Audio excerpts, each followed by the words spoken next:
Hello दोस्तों, मैं विनय कुमार और आज की जो घटना है हाल फिलहाल में हुआ दिल दहला देने वाली अयोध्या की यह घटना है। तो बने रहिए मेरे साथ वीडियो में। करीब 22 साल की एक लड़की अचानक से लापता हो जाती है। उसके परिवार वालों को जब उसके लापता होने की सूचना मिलती है तो परिवार वालों ने उसे ढूंढना शुरू कर दिया। परिवार में जो उसकी माँ बाप भाई बहन या आसपास के जितने भी लोग होते हैं उस लड़की को तलाश करना शुरू कर देते हैं। आखिरकार तीसरे दिन वो लड़की मिल जाती है, लेकिन जिस हालात में मिलती है उस हालात की किसी ने कल्पना नहीं की थी। दरअसल उस लड़की की उसके तन पर एक भी कपड़ा नहीं था। हाथ और पैर उसके बंधे हुए थे। उसकी आंखें फोड़ दी गई थी। हाथ पैर उसके तोड़ दिए गए थे। शरीर पर अलग अलग जगह उसके 30 से ज्यादा निशान पाए जाते हैं। जैसे ही सूचना पाकर गांव के लोग वहां मौके पर पहुंचते हैं, लोगों ने जो अपनी आंखों से उस दृश्य को देखकर उनके रूह कांप गया। इस मंजर को देखकर उसकी सगी बहन बेहोश होकर गिर जाती है। साथ ही गांव की दो महिलाएं होती हैं, वो भी उस दृश्य को देखने के बाद बेहोश होकर गिर जाती हैं। दरअसल उस लड़की के साथ ऐसी हैवानियत हुई थी कि देखकर रूह कांप जाए। मामला सोशल मीडिया के माध्यम से दूर दराज तक फैल जाता है।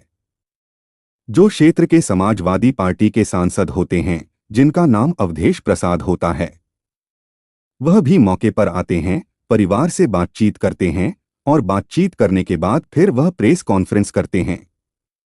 और प्रेस कॉन्फ्रेंस करते ही वह जोर जोर से रोने लगते हैं। अब यह मामला न केवल उस जिले तक सीमित था बल्कि पूरे देश भर में फैल जाता है। देश का कोई ऐसा बड़ा नेता नहीं बचा था जो इस घटना पर चर्चा शुरू नहीं करता है। दरअसल इस घटना के बारे में यह जानने की कोशिश करेंगे कि आखिरकार इस घटना में हुआ क्या था, उस लड़की के साथ क्या हुआ और कौन थे वो दरिंदे जिन्होंने इस तरह की हैवानियत को अंजाम दिया था। दरअसल इस घटना को दिल्ली में हुई निर्भया कांड को इस घटना से भी जोड़कर देखा जा रहा है।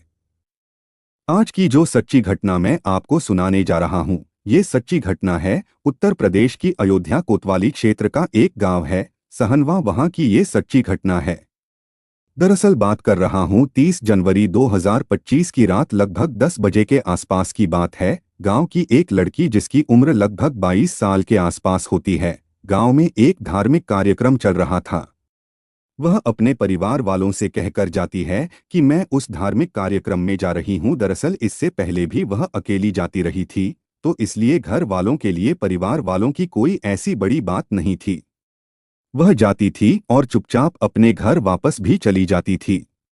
लेकिन घर वाले उसको लेकर भूल जाते हैं और वह सो जाते हैं। जब उनकी आंख खुलती है तो दिन निकल आता है और अपनी बेटी को पूछते हैं कि वह आई नहीं। दरअसल जो बेटी होती है वह थोड़ी मानसिक मंदी होती है, यानी कि जो उसके दिमाग का विकास है वो औसत रूप से उतना विकास नहीं हो पाया। हालांकि वह घर का सारा काम धाम करती थी।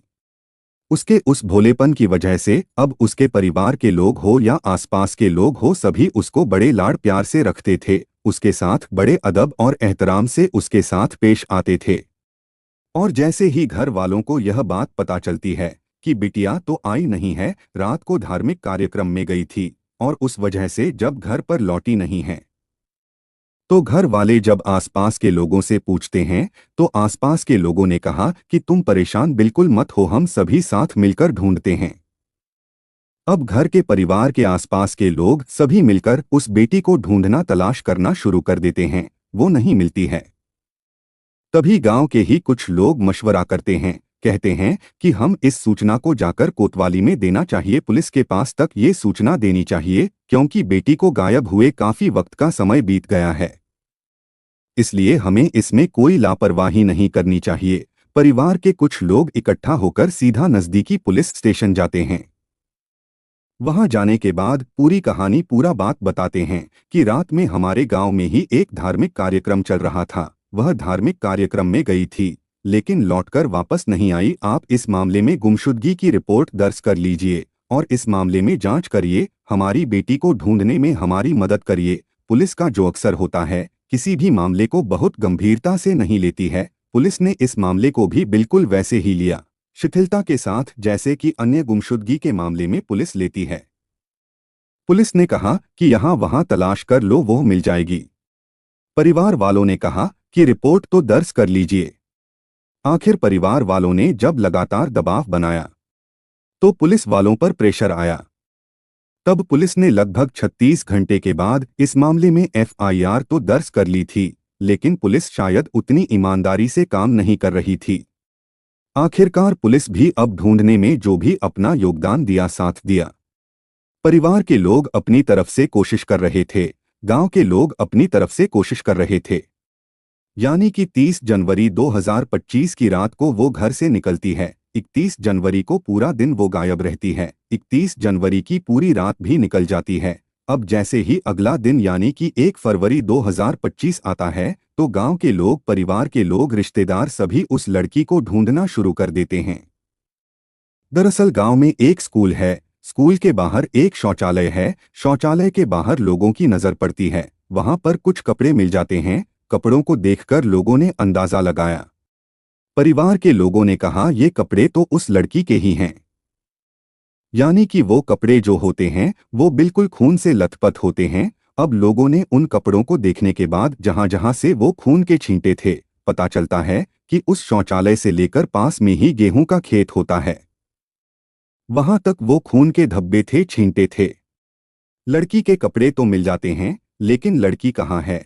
अब उस लड़की को तलाश करने के लिए गांव के लोग चारों तरफ फैल जाते हैं, ये देखने के लिए कि आखिरकार लड़की होगी तो यहीं कहीं आसपास होगी।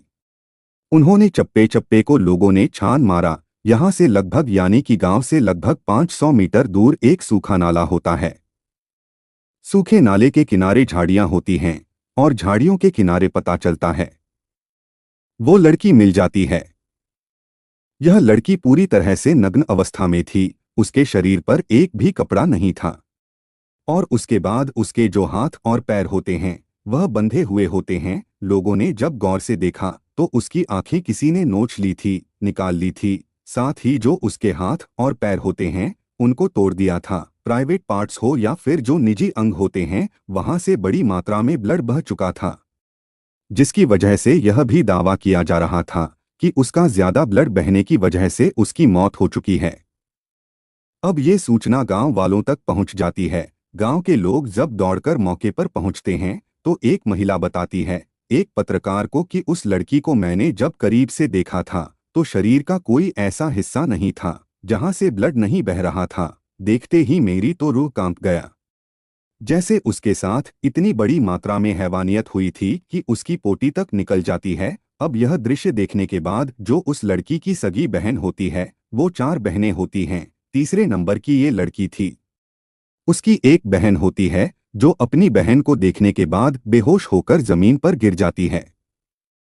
जैसे ही वो बेहोश होती है, जमीन पर गिरती है, ठीक वैसे ही गांव की 2 और महिलाएं होती हैं, वो भी बेहोश होकर जमीन पर गिर जाती हैं।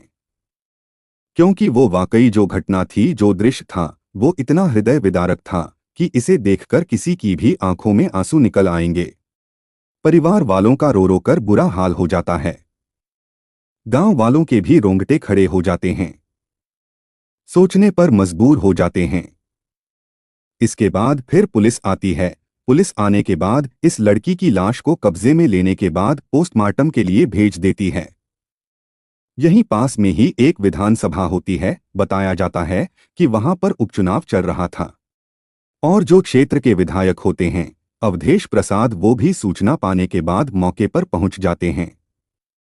परिवार वालों से बातचीत कर रहे थे। परिवार वालों से बातचीत करने के बाद उन्होंने ये जानने की कोशिश की कि आखिरकार क्या हुआ। तो परिवार वालों ने और जो प्रत्यक्षदर्शी होते हैं उन्होंने अपनी हिसाब से बताया कि उसकी आंखें निकाली गई, उसके हाथ पैर तोड़ दिए गए। ऐसा लग रहा था जैसे उसकी पसलियां भी तोड़ दी गई हैं, निजी अंगों से ब्लड बह रहा था, उसकी पोटी निकल जाती है, 30 से ज्यादा चोटों के निशान हैं। जैसे ही अवधेश प्रसाद सांसद ने यह बातें सुनी, उन्होंने जाकर तुरंत ही प्रेस कॉन्फ्रेंस कर दी और प्रेस कॉन्फ्रेंस करने के बाद वो प्रेस कॉन्फ्रेंस में पत्रकारों के सामने रोने लगते हैं, गिड़गिड़ाने लगते हैं, कहने लगते हैं कि एक बेटी के साथ इतना बड़ा हादसा हुआ है, मैं क्या जवाब दूंगा। इस तरह की बातें वह कहते हैं कि मैं सांसद में जाऊंगा और इस बात का मुद्दा उठाऊंगा, सवाल उठाऊंगा। यह वीडियो सोशल मीडिया पर वायरल हो जाता है। मीडिया वाले इस घटनाक्रम को कवर करना शुरू कर देते हैं। नगीना के सांसद चंद्रशेखर आजाद तक भी बात पहुंच जाती है। वह संसद में होते हैं और संसद में बैठकर एक बेटी के लिए अपील कर रहे थे। वे कहते हैं कि मैं मोदी से पूछूंगा जरूर कि आखिरकार तुम बेटियों के बारे में इतनी बात कहते हो, लेकिन इस बेटी के बारे में बात क्यों नहीं कह रहे हो। अब लगातार पुलिस प्रशासन पर, सरकार पर दबाव बन रहा था। अब चाहे वह राहुल गांधी हो, चाहे वह प्रियंका गांधी हो, या पूर्व मुख्यमंत्री अखिलेश यादव हो, या क्षेत्रीय सांसद हो, सभी इस मामले पर अपनी अपनी प्रतिक्रिया दे रहे थे। अब यहाँ पर अधिकारियों का जमघट लग जाता है। अब इस घटनाक्रम के बारे में हर कोई जानने की कोशिश में जुट जाता है कि आखिरकार मानसिक मंदी यानी कि औसत से भी कम उसकी बुद्धि का विकास हुआ था। उस बेचारी उस लड़की के साथ आखिरकार किसने ये इस तरह की घिनौना कृत्य क्या है। पुलिस ने इस मामले में 4 टीमें गठित करने के बाद आखिरकार पुलिस को सीसीटीवी कैमरे के आधार पर, साथ ही पुलिस को अपने मुखबिर की सूचना पर, साथ ही वैज्ञानिक साक्ष्य जो पुलिस ने जुटाए थे, उनके आधार पर पुलिस ने 3 लोगों को हिरासत में लिया। गांव के ही 3 लोग होते हैं। एक का नाम दिग्विजय सिंह होता है, दूसरे का नाम विजय साहू होता है, तीसरे का नाम हरिराम कोरी होता है। दरअसल मजदूरी करके अपने परिवार का भरण पोषण करने वाले, कभी पेंटिंग का काम करने वाले किसी ने यह सूचना दी कि ये रात में बैठ के शराब पी रहे थे, नशे में थे। पुलिस ने जब इनको हिरासत में लिया और हिरासत में लेने के बाद पुलिस ने इस घटनाक्रम का तत्काल प्रभाव से खुलासा कर दिया कि हाँ, इस घटना को इन्होंने ही किया है। लेकिन जैसे ही पोस्टमार्टम की रिपोर्ट आती है, लेकिन रिपोर्ट ना मीडिया वालों को बताई जाती है और ना ही परिवार वालों को। मीडिया वाले पुलिस वालों के चक्कर काटते रहते हैं, अधिकारियों से पूछते हैं कि पोस्टमार्टम रिपोर्ट में क्या आया है, जो लोगों ने देखा है, जो 30 से ज्यादा चोटें आई हैं, जो उसकी पसलियां टूटने की बात चल रही है, जो उसकी आंखें फूटने की बात चल रही है, जिसके हाथ और पैर टूटने की बात चल रही है, इसमें कितनी सच्चाई है, कितनी बातें हैं। पुलिस भी कह देती है कि अभी मामले की जांच पड़ताल की जा रही है और आरोपियों को गिरफ्तार कर लिया गया है।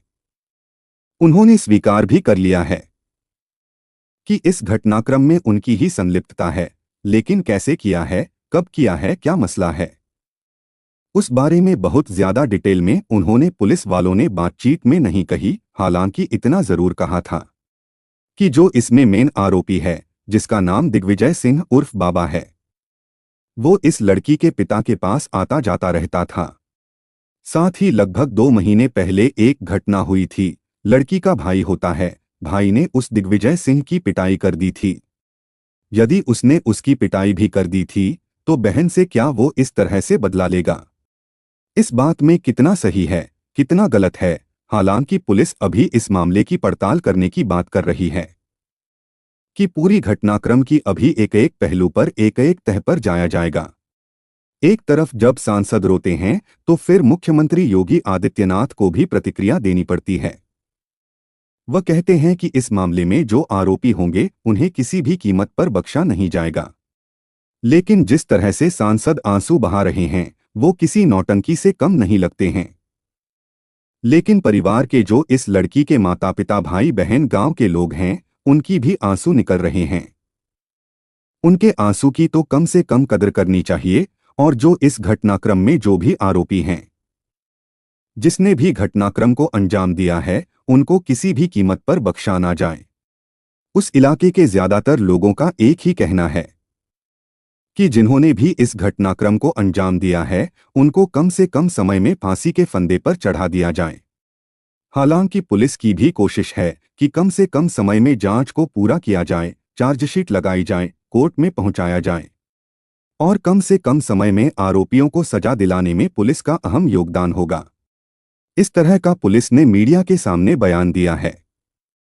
और बाकी चाहे राहुल गांधी हो, चाहे वो अखिलेश यादव हो, चाहे वो प्रियंका गांधी हो या अन्य नेता हो, सभी ने मांग की है और कम से कम समय में आरोपियों को सजा दिलाने की मांग की है। अयोध्या की इस दिल दहला देने वाली घटना ने एक बार फिर साबित कर दिया कि समाज में बेटियां अब भी सुरक्षित नहीं हैं। एक मासूम लड़की जो धार्मिक कार्यक्रम में गई थी, उसकी ऐसी दर्दनाक हालत में वापसी ने पूरे गांव को हिलाकर रख दिया। क्या हमारा समाज इतना संवेदनहीन हो गया है कि एक लड़की की सुरक्षा सुनिश्चित नहीं कर सकता? क्या हमारी कानून व्यवस्था इतनी कमजोर है कि पीड़ित परिवार को न्याय के लिए रोना पड़ता है? आज हमें सोचना होगा कि सिर्फ मोमबत्तियां जलाने या सोशल मीडिया पर हैशटैग चलाने से कुछ नहीं बदलेगा। हमें अपनी सोच, अपने आसपास की मानसिकता और अपनी न्याय व्यवस्था को मजबूत बनाना होगा। अगर आज हम चुप रहे तो कल किसी और की बहन बेटी इसी तरह दरिंदगी का शिकार होगी। आवाज उठाइए, न्याय की मांग कीजिए और ऐसी घटनाओं को रोकने के लिए समाज में जागरूकता फैलाइए।